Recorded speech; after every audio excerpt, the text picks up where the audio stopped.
It's Channels Forum. Our eyes on the Nigerian economy.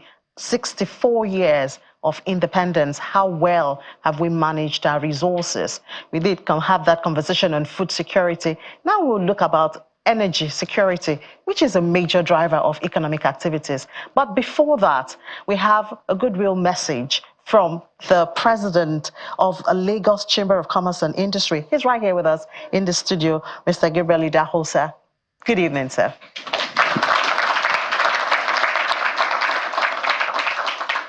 Well, ladies and gentlemen, it's a great pleasure to be here. Independence Day is a day for stock taking, for asking ourselves what have we done in the last 64 years and where we want to be perhaps in the next 64 years. I think it's a time to look at where we have been coming from as a country and what we have done with the opportunities that were given to us when we got independence. At the time we got independence, there was a lot of hope for Nigeria. The people who fought for the independence expected that Nigeria will be a land of milk and honey, that all the good things that we had that were controlled by the colonialists will now be in our hands, and we will decide our destiny. At that time, we were already a fairly successful country. The standard of living was pretty high. People who went to school at that time perhaps the best time in the world in terms of services, in terms of the kind of quality of education that they had. But over time, rather than get better, we started having the challenges that we have had about education, about power, about basic capacity to do the things we have been doing, even at the time we got independence. The capacity to feed ourselves, the capacity to provide power at that time that was predictable. And you knew when there was power and when there will be no power. Gradually, we started to lose the capacity to do a lot of things we were doing then. And then oil boom came and it got even worse. But we now have the time of stock taking to say, where did we get it wrong? What are the things we need to do right? I think it's important to have some sense of confidence for the future. There's some element of doubt among us as Nigerians whether we can really take the opportunities that this country has given to us, that we are blessed with as a birthright. But I think we are beginning to see some of those opportunities. Today we can say that somehow Nigeria can actually produce enough refined products, which was like a pipe dream that Nigeria can produce enough refined products, petroleum products. We now know that we can do it. We know actually that we can produce all the rice we need to feed Africa. We can do it, but sometimes it's a mystery. We just talk about security. Just to secure farmers to be on the farms, it looks like rocket science, but it isn't rocket science. In other parts of the world, there are certain basic, very, very basic security processes and systems. And it starts with fundamental patrol. The countries that are secure are built around many of us live in those countries.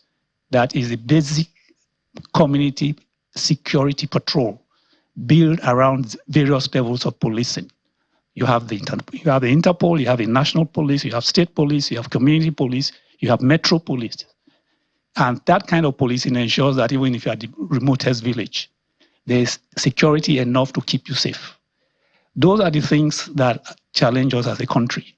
If we begin to get some of those things right, then the bigger issues of how we feed ourselves, how we secure ourselves, how we ensure that the other things that we are talking about, power, will be in place. But I believe that we have the capacity to do it, and I believe that the conversations we are having here today will help us to address them. I thank you very much.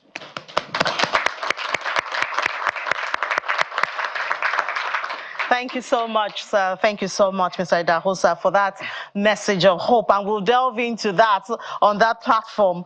Speaking here, we're looking at energy security, the different arms of it. We have joining us right here in the studio, Mr. Oladapo Olatubosun, the president of Association of Liquefied Petroleum Gas Marketers. I think that's the new energy stream, the gas. That's where we are looking at. Thank you so much, Mr. Olatubosun, for joining us this evening.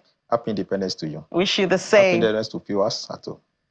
And then all the way from Dubai, we're so happy to have you here, Dr. Chinan Dikwa. He came to Nigeria for this event. We're so happy to have you. We appreciate your time and your effort to be here. He's the Vice Chair of African Energy Council. Thank you so much for joining us this evening. Happy Independence. Happy Independence. Pleasure to be here. Great to be here.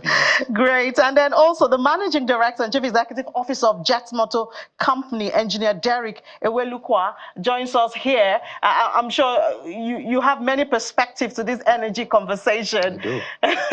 It would be good to hear your part also. So thank you so much and happy Independence to you. Thank you. Happy Independence. Happy Independence, guys.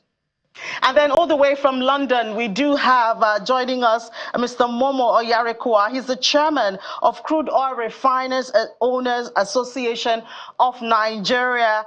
Mr. Oyarikwa, thank you so much all the way from London and happy Independence to you. Yeah, thank you for having me. Happy Independence. Yeah, so I guess we should start from you because the issue with crude and we heard Mr. Idahosa talk about local refining of products. We have a new dawn now thanks to Dangote, but of course we know the issues still surrounding it. We know the issues around crude availability to local refiners. As we celebrate 64 years, thank God we see the possibility of refining our own products, but the question of crude availability to local refiners, among other bureaucracy that is around that, especially now, the government had told us crude will be for Naira from today, October 1. How hopeful are you? What can we look forward to in this aspect? Okay, thank you, Ini, once again. And I think, let me just correct something you have said. I think government did not say entirely that crude will be for Naira. They are only saying that the crude that will be supplied by NNPC to the local refineries will be for Naira. And I think they have said from today, October 1st, they will commence with Dangote, and then other refiners will begin to also earn the benefit of the supply. And I also think we have been engaging, and we hopefully think that government will implement everything that they have said. And that, like you have said, your topic may begin to guarantee us energy security in the country, mostly petroleum products, mostly PMS, if I would say, that has been very, very scarce, that we've been spending most of our efforts to import for use in the country. And perhaps which part of it, I think, most time has been taken out through our borders to other countries, which has made it very scarce in the country for our citizens to use. But like you have asked, we have been very, very optimistic that government will put into action most of the things they have promised, mostly as in respect to the crude supply to local refineries. All right, thank you so much, Mr. Yarikwa. But let me come here to the studio, Dr. Dikwa. You've been following this story of, energy security. Are we anywhere close to energy security in reality in Nigeria? Ini, I think it's a really good question, and I'll answer it this way. So, just for context, Nigeria started importing crude in 1972. Nigeria is 64 years old today. So the problem is only about 12 years younger than Nigeria. So to your point, do we have a refinery? Yes, we do today. There's a huge opportunity to solve that problem, that 52-year-old problem. So from an energy security standpoint, it's huge. Whichever side of the divide that you see, it is a huge thing that today we can solve that. But I always say, before we talk about energy security, I think that's the way we need to frame this question. Before you say energy security, before you secure anything, you have to have it first. So actually, the point I'm making is there are three sides to this coin. It's not two sides. There are three sides. The first side of the coin is energy access. Do we even have this energy? You walk out of here, probably not today, but certainly a month ago, 2 months ago, you see long queues. Does the energy even exist? Do we even have it? So energy access is number one. And there was a recent study by one of our analysts. If you take the average taxi driver, say in Lagos, he spends, believe it or not, a minimum of 72 hours in the petrol station queuing a month. 72 hours queuing. Sum that up into a year, probably works out to be about 35 days. That's about 10% of his year, just queuing. Non-productivity, that man can be working, contributing to the economy. He's not, he's queuing, spending time, all of that. So energy access, question one. If you do have the energy, then the second thing is energy affordability, and it leads to a question of price. And we're going to have that discussion. So the second leg of the second part of that coin is energy affordability. We have the energy. Can we afford it? Before we talk security. Security is the last thing that should be on our minds. The first thing is, can we access that energy? Can we afford that energy? And then I think, can we secure that energy? But without a doubt, we're much closer to energy security from a transportation standpoint than we've ever been. Energy from power standpoint is a different equation. Are you trying to correct a perspective that we have the potential to, to both access, availability, that we do have the potential, and then perhaps it is just politicking, bureaucracy that's stopping us from achieving what we should? Yeah, 100%, Ini, 100%. Energy affordability, I think from a transportation standpoint, once the refinery is up and running entirely, so 40 tankers get loaded every day, all the way going to Nigeria. Once that's sorted, affordability becomes much more sold. If Port Harcourt refinery comes onto the equation again, then even more. Then you talk about affordability. The moment you deregulate the market and allow free market forces to come in, then the question about price becomes very quickly solved as well, because you start to see it come down. But I can say this to Nigerians, if you're waiting for the price to go down anytime soon, you can forget about it. Diesel is it's 1,180. Most likely petrol will probably creep closer to that before free market forces come down. We'd start to see it come down after that. Yeah, maybe we could look the way of alternative gas now. CNG messages everywhere. Government is giving CNG. Everybody's talking about alternative. Mr. Latifosu, this is your area. But even with that, we still talk about affordability. Yeah, thank you, Ini. I think the most essential aspect of energy that is critical to human being is about food, cooking energy. How do we process our food? And unfortunately, this part of the world, we neglected that aspect. And the majority of Nigerians were cooking with means that are not preferable, that are not healthy to them.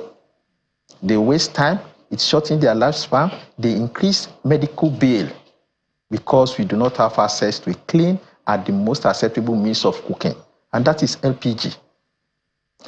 It will surprise you that Nigeria has huge deposit of LPG, butane, propane under the soil. But in terms of accessibility, that's why I agree with my colleague here. How easily is Nigeria accessible to it? We started exploration of crude oil as far back as 70s. But up to 80s, there was no awareness of how to use cooking gas to cook. Before you get to where crude oil is, you will meet gases on the way. What do? We fly them away. The technicians that were helping us to exploit, they were interested in the black gold, the crude oil. Little attention was paid to the gas, which is far more better and is useful for us. And when they have to exploit some, they package it and send it to Europe, another part of the world, where they think they needed it more. Meanwhile, we that are blessed with it, the neglected infrastructure to make us access to it. Up to 1980s, very few government houses are using LPG to cook. The so-called rich were using kerosene stove to cook. Up to 80s, awareness are just coming up. Infrastructure are just coming up. And that created the gap between us and other countries, even countries that are not blessed with these resources. Today, we cannot match consumption of Benin Republic with Nigeria, despite the huge difference in our population. Morocco is far ahead of us. Algeria top in the whole Africa. So also Egypt. These are countries that they do not have 50% of our population, except Algeria. But yet they have access because awareness and easy access was there at early stage. Not until 2016, when President Jonathan said he's totally removing subsidy on kerosene. That is when Nigeria became aware of cooking through LPG. But now that we are aware, is it available? Is it affordable? Thank you. Currently, and that is what this current government is doing, they are trying to battle supply.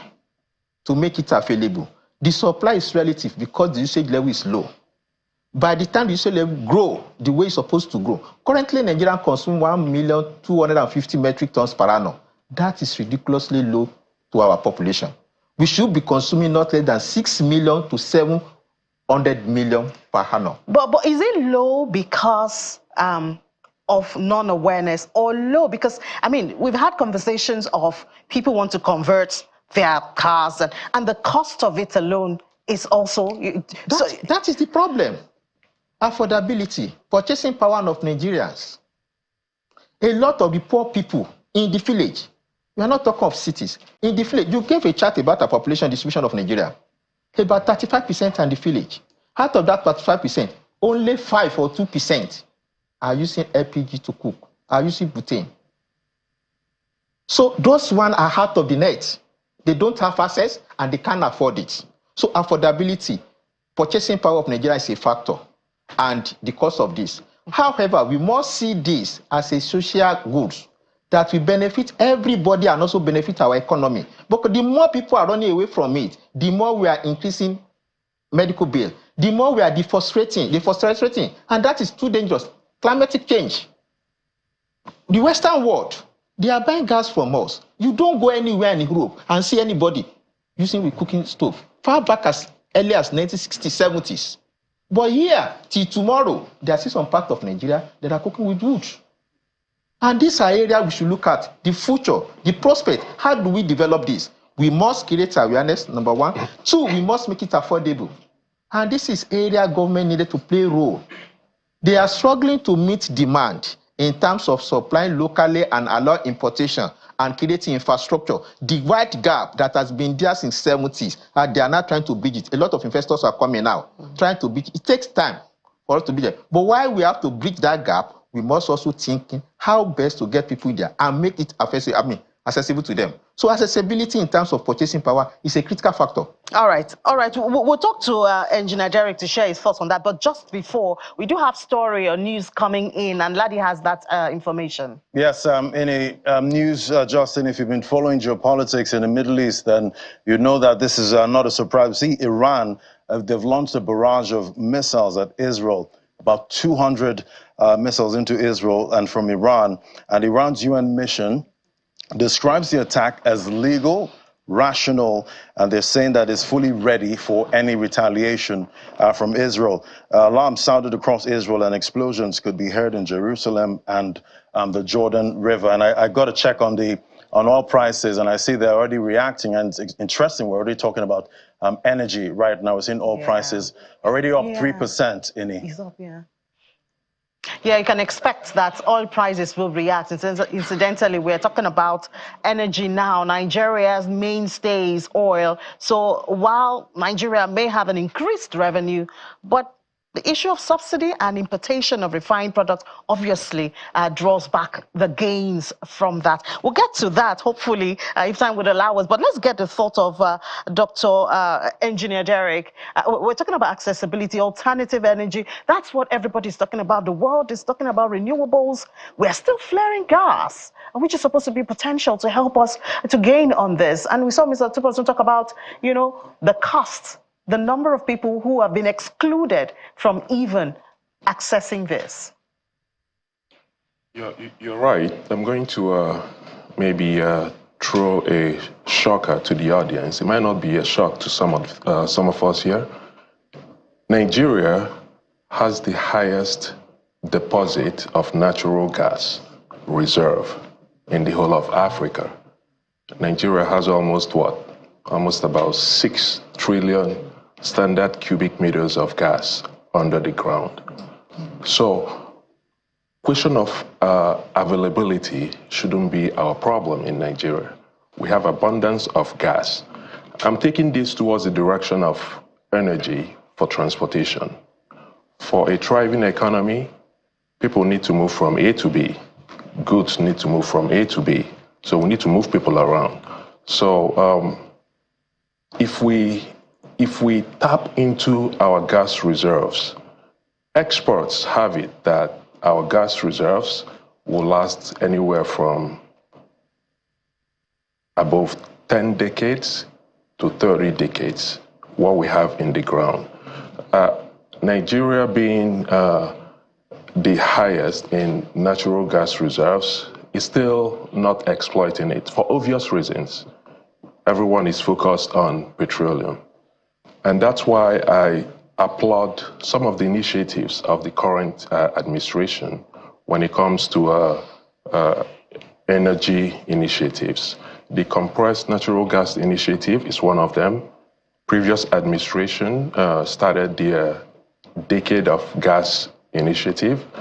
And also, the current administration is trying to ramp up domestic gas utilization. We haven't even, what we're dealing with now is what I could call associated gas, which means by the process of drilling crude oil, we come across gas and we capture it and try to do one or two things with it. We haven't even talked about non-associated gas. We're just going into the ground to drill to get gas out. If we begin to do that, availability will be least of our issues. Now, most experts gauge energy security with most of my colleagues have touched on that, with the 4 A's of energy security. Is this accessible? Is it acceptable to the people? Is it affordable? And is it available?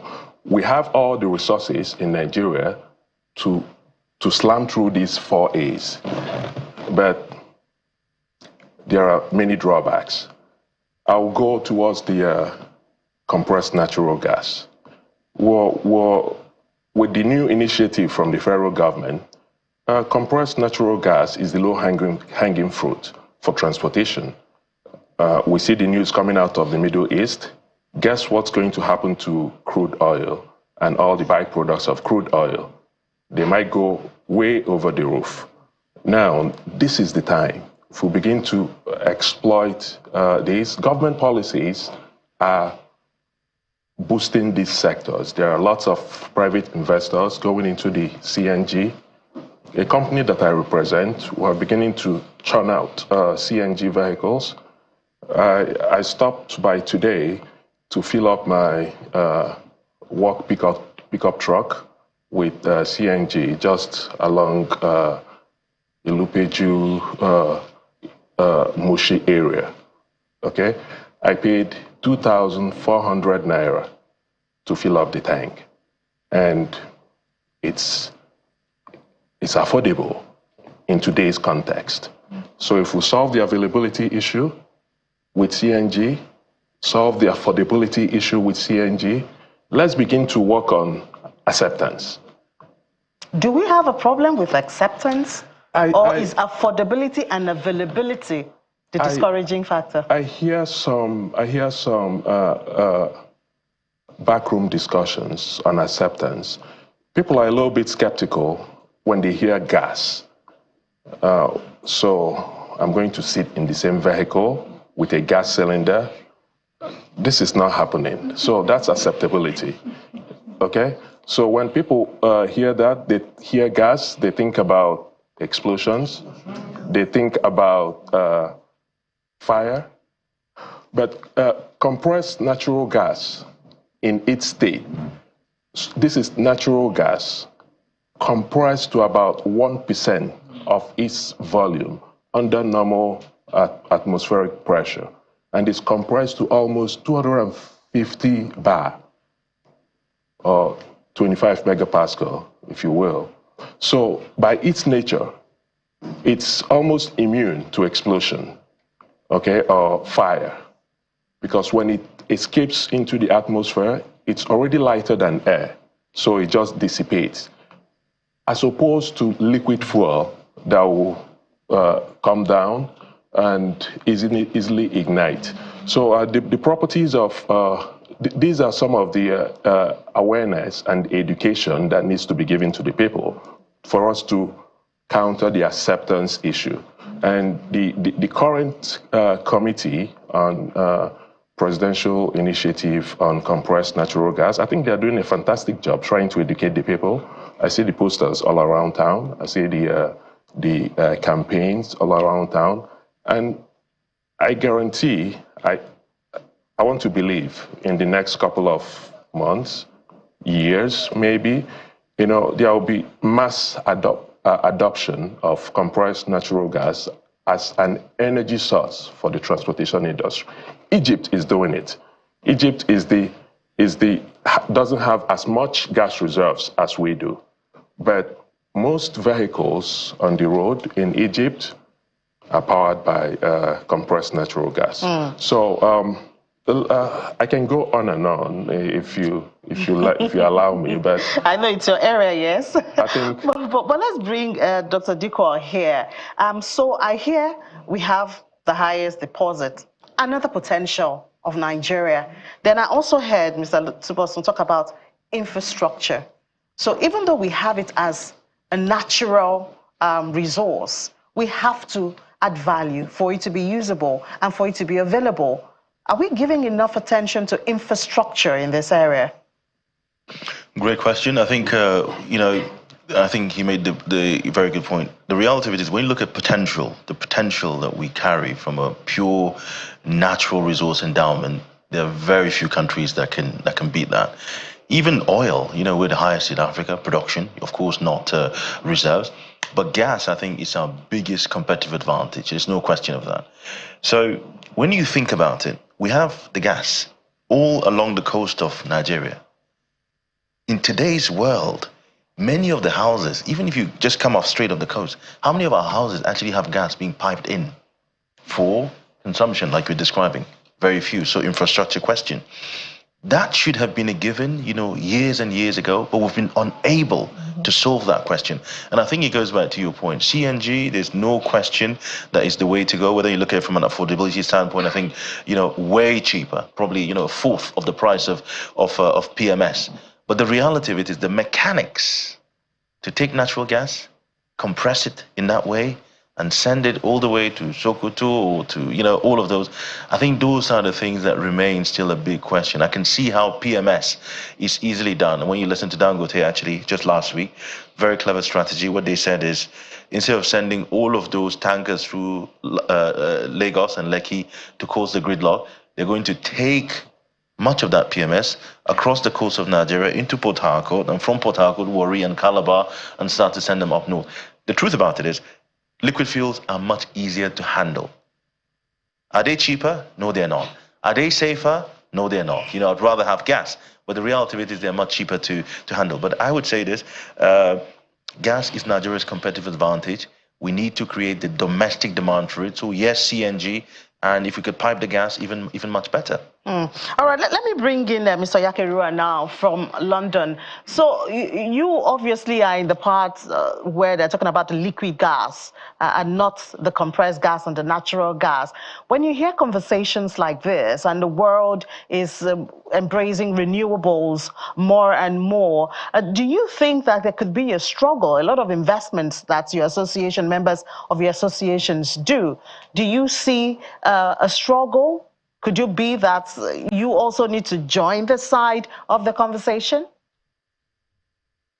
Thank you, Ini. You see, the good thing about refining outside the liquid gas is that we also produce what we call the LPG, which is gas, because for every refining that any refinery actually does, there is about 3% of gas coming out of it, which can also be trapped and converted and processed into LPG.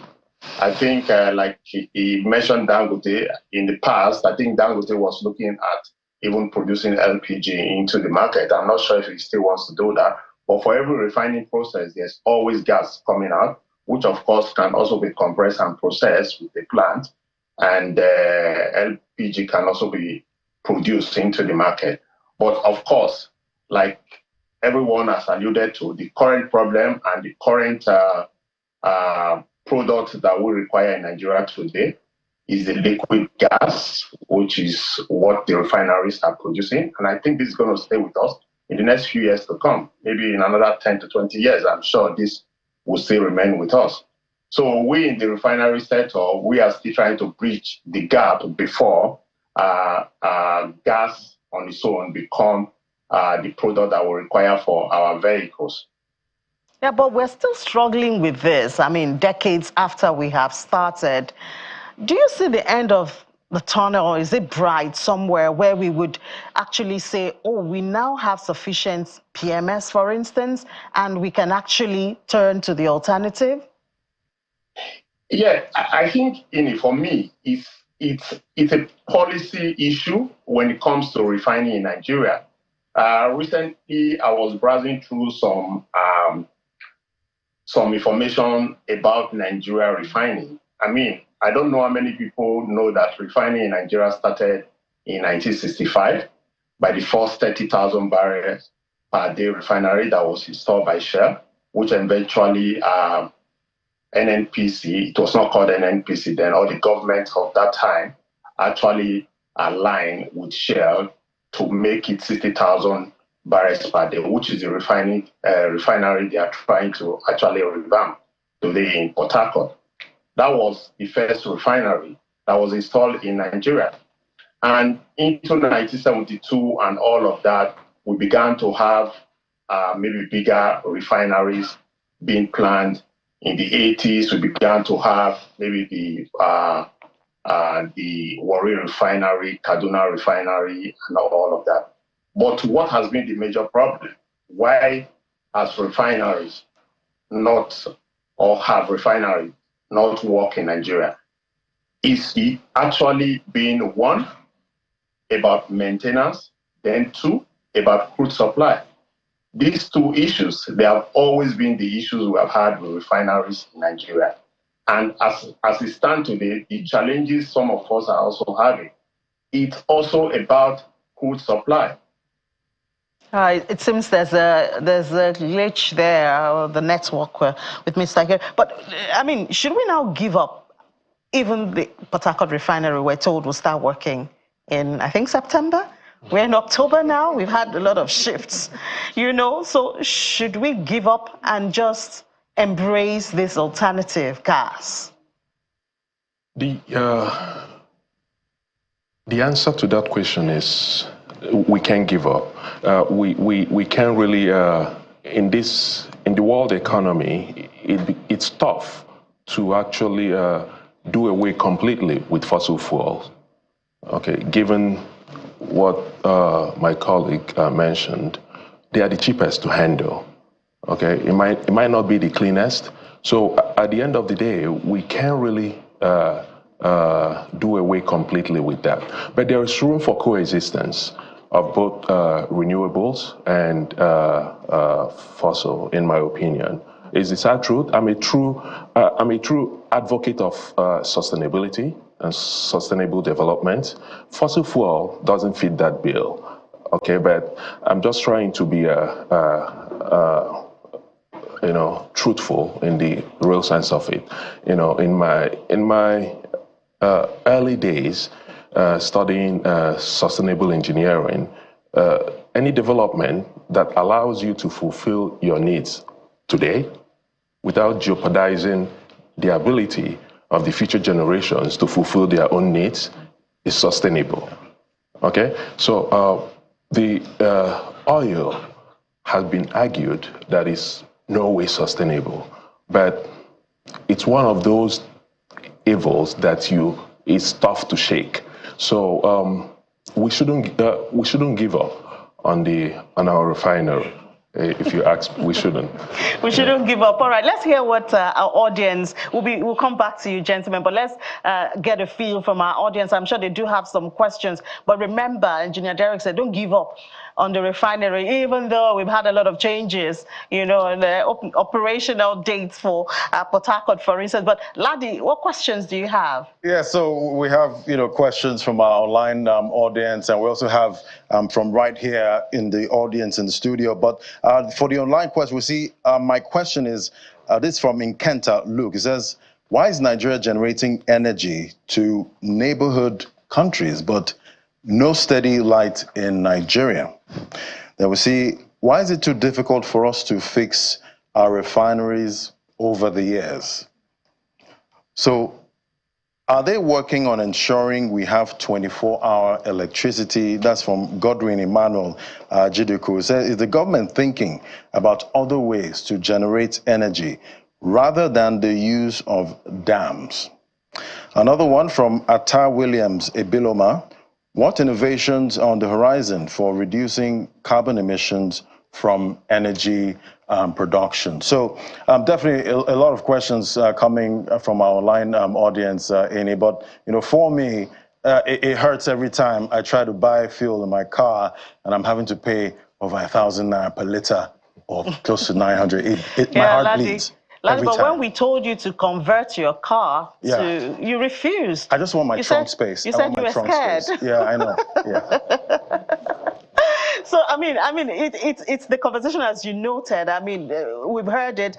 Especially there was an incident in one of the states that there was an explosion. So everybody did harp on that, on the issue of safety and all that. But let's just go to the questions that were sent. Perhaps I should start with Mr. Latibosu. Why do you think we keep providing electricity to our neighbors when there's still the shout of UPMEPA in Nigeria? That's a good question, and every Nigerian should ask that question. But that's what we call contractual agreement.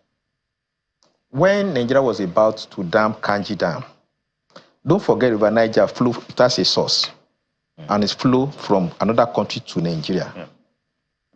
And there was an agreement that this water will flow to your country. We will not dam it, but you supply us energy. The same kind of agreement between Sudan and Egypt. River Nile. River Nile passes through many countries. And that's why they say no Nile, no Egypt. For Egypt to make effective use of it, they have some contractual agreements with other countries. Similar to Nigeria had with the neighboring countries when we were about to build Kanji Dam. And that contract was to be agreed to and must be kept to. When you produce energy to them, it's not for free. And we must respect that as a nation that respects agreement. If you don't do, they have right to also dam it. Then you won't have water. Your Kanji Dam will not supply you.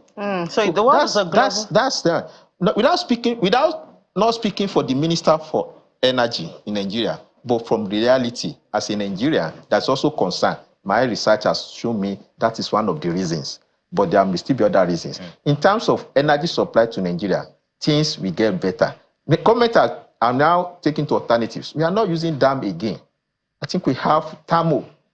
There are a lot of small plants are being built that are being powered by gas.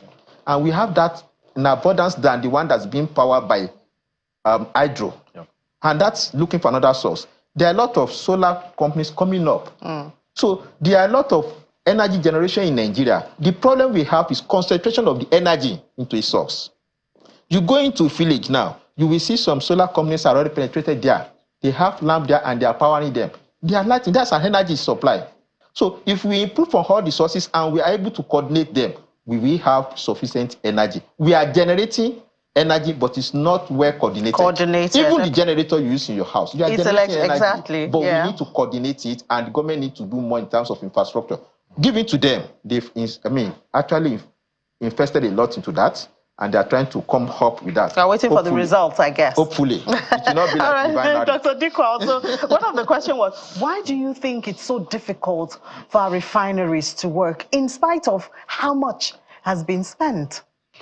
Yeah, I'll answer that question, but if you don't mind, let me just comment on that point as well. I think it's important to recognize, yes, that there have been bilateral agreements because energy flows. So when we take it, we can pass it. But I think the one that probably the person who asked the question, one thing I would say is, the broad question is, why do we continue to subsidize fuel when our borders are so open? Our fuel is 60% of what you'd find in Chad. It's, I think, 65% of what you find in Niger. The price here. So you subsidize here, your border is open. A guy picks up crude from here, he just takes it straight from Chad. I mean, it just makes sense. So it's exactly the same question. Why do we subsidize something here when, we have porous borders? So, probably something in the same context.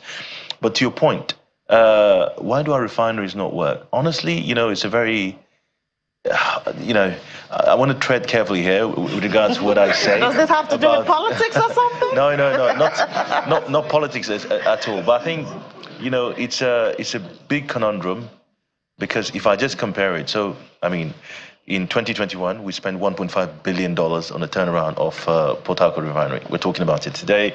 If you go by 5 years before that, we spent, you know, several billions again. We've just had a refinery here. Yes, it's 19.5 billion, but there's something that's come from the ground up. Now we can see it producing 650,000 barrels per day capacity. So when you look at it, honestly, I'll just call it inefficiencies. And the only way to see that is when you look at what NNPC just released. We just had the first auditor report of NNPC a couple of weeks ago. In there, you know, you see the assets that are performing and the ones that are not. And the ones that are not performing, believe it or not, are the ones that we spend the most on. You know, motor refineries, we spend so much money on them. All of them are redundant assets today. I wonder if we'll have to go spiritual on this to get those refineries working. But honestly, thank you so much. You have parting words, but we're out of time, actually.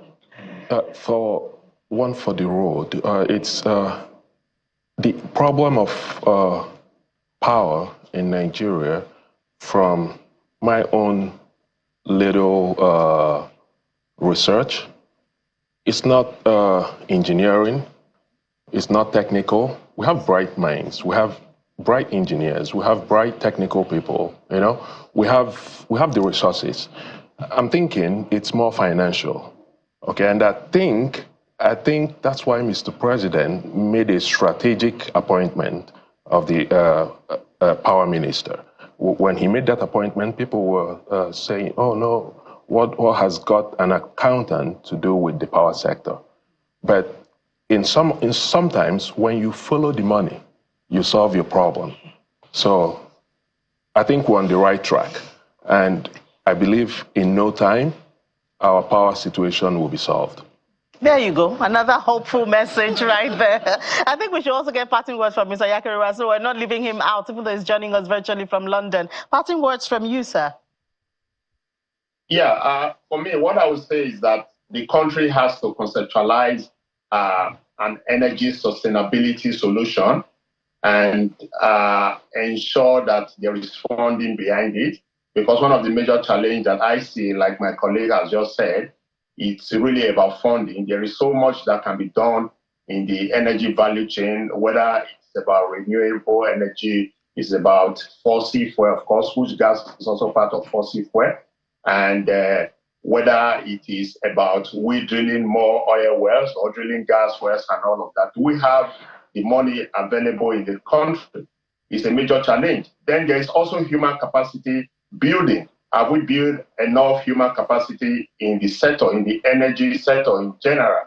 For me, I would say no. Yeah, we have qualified people, like my colleague has said, but there is still a lot of vacuum. There is still a lot of capacity to be built to ensure that Nigeria is self-sufficient in driving its energy goal from now into the future. Thank you. All right, thank you so much, Mr. Momo Oyarikwa, the chairman of Crude Oil Refineries Owners Association of Nigeria, for your time joining us from London right there. And back here in the studio, we did have Mr. Oladapo Olatibosun, President, Association of Liquefied Petroleum Gas Marketers. Thank you so much for sharing some of those backstories with us. And all the way from Dubai is Dr. Chinan Dikwa, the Vice Chair, African Energy Council. Thank you so much for your sacrifice to be here. And then here, Engineer Derek Ewelukwa, the Managing Director and Chief Executive Officer of Jet Motor Company. Thank you so much for your engineering. Oh, thank you. And of course, we still have our audience right here. Thank you so much for your time and your questions. We'll take another break. When we come back, the ease of doing business. We've heard it so much. It's a known phrase. But how effective has it been? We'll discuss that next.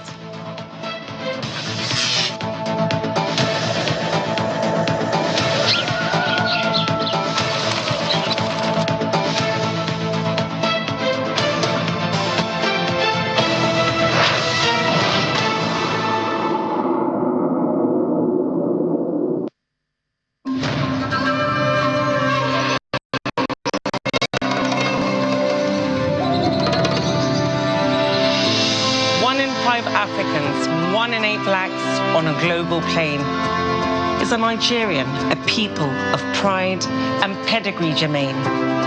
200 tribes, 300 languages within our domain. We are the marrow of a people in an esteemed terrain. 36 states and one capital linked by a federal chain. We are diverse in our communities. We contain a vast main. From our Sahels to our hills and our forests of rain, our landscapes are beauty, our congruence is same. Our cities are vibrant, our villages more plain, but in each is an energy patriotism doth attain. The rivers, the lakes, and the springs in our lane are the wonders of nature, our miraculous gain. Nigeria is our home, rock, and all that hope does pertain.